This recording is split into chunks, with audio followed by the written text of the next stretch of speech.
We stand with victims who were sexually abused as children. Bishop DiMarzio voicing his commitment to protecting people and stopping abuse. He's speaking out in a new video released today as the Child Victims Act takes hold.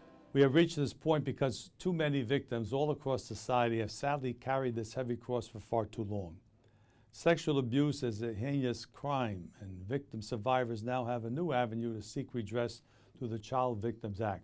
Congratulations to Bill Assad. With the act signed by Governor Andrew Cuomo in February, now the law statewide. 45 judges are being set aside to deal with the lawsuits that are expected. These legal actions are being sparked by a year-long lifting of the statute of limitations for old sex abuse claims. At the same time, the Child Victims Act also permits survivors to file civil lawsuits until their 55th birthday.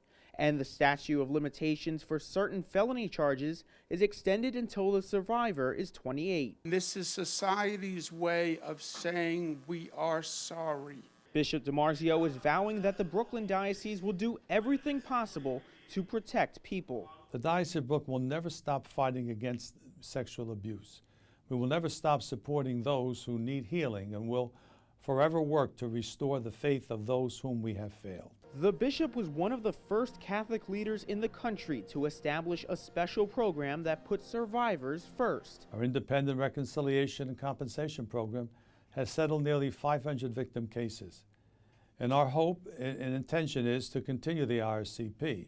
Our various support groups and our yearly Mass of Healing and Hope highlight our commitment. To date, the diocese has paid over $90 million in settlements through the Independent Reconciliation and Compensation Program. The IRCP is an important alternative for survivors who find it a better option than getting involved in a lawsuit and court. Anyone who was abused by a priest, employee, or volunteer, I'm sorry that a member of our church whom you trusted became the source of pain and anguish.